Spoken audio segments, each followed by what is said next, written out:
Hi, this is Gwen coming to you again from my office here at Sacred Heart. I wanted to talk to you today about the gospel. It's a marvelous gospel. It's a continuation of the Sermon on the Mount. It's from Matthew 5, verses 20 to 26.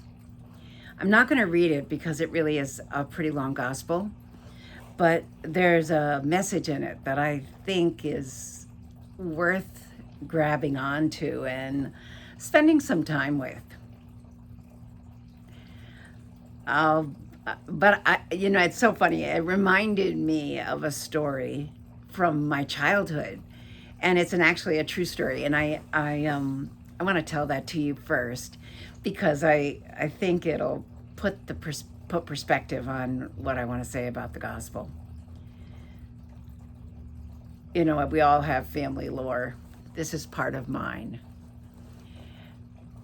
My grandfather, my mother's father, was a farmer, and he also felled trees in some land that he owned, and he would sell the lumber to the mill. It's hard work.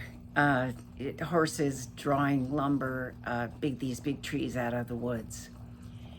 And my dad, wanting to make a very good impression on my grandfather as he was dating my mother, offered to go and help for a weekend to fell trees. My grandfather took him up on it in a heartbeat. So off they went. And the first day they worked and worked and worked, and they were exhausted and ate supper in the camp. And the camp was made in such a way that the horses actually had a stable underneath the house. And then the next morning they got up and had breakfast, and my grandfather said to my dad, "You go down and hook up the horses and get them ready, and I'll go out and get the rest of the equipment." So my father, of course, went down and he got the horses and he hooked them up to the yoke, and he put the harnesses on them, and all the leather strapping and all that stuff. And they worked all day again and cut down the trees and got them all attached to the horses, and the horses were going to draw them out. The day before, this process had been absolutely smooth. Well, when they came to draw the logs out that day, it wasn't smooth. The horses were pulling one against the other, and they just couldn't seem to move right.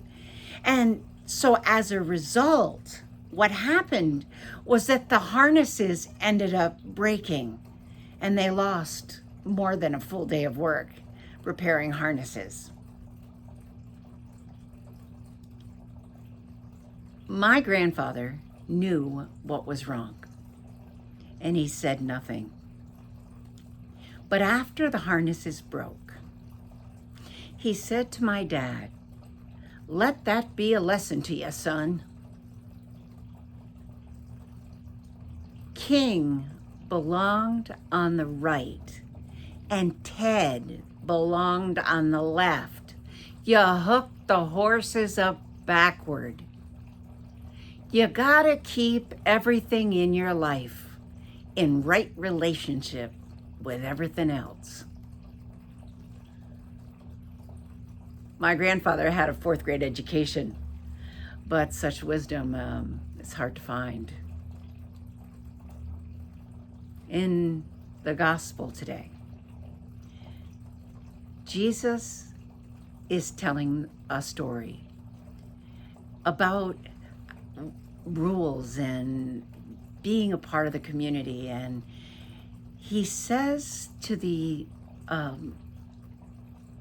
disciples and the followers who are there, if you're bringing a gift to the altar and there you remember that you have something against your brother, or your brother has something against you, leave the gift, go back and make peace, then bring your gift to the altar.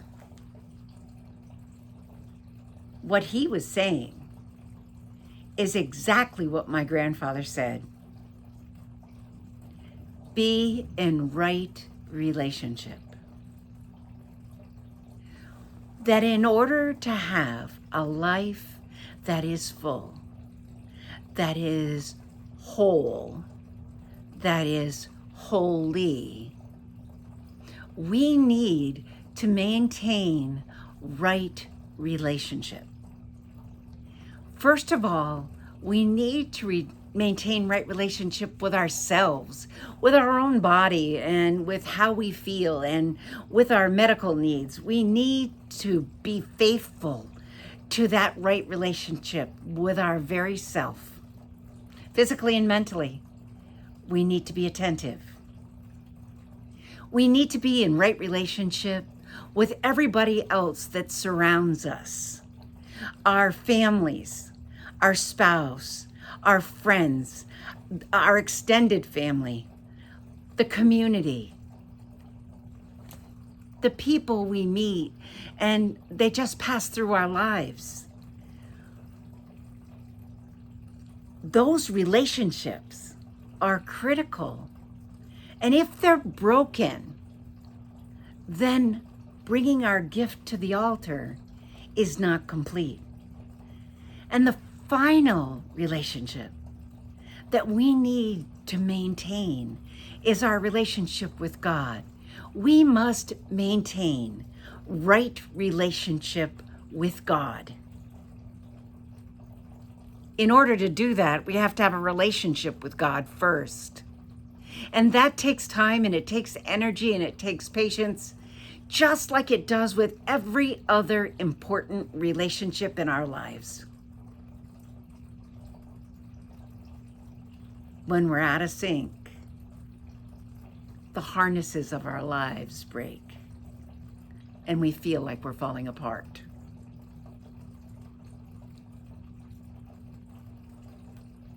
Be in right relationship with yourself.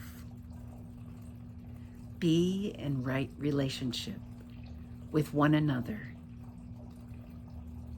And be in right relationship with God, because that will hold it all together. May God bless you today and every day with his unfailing love.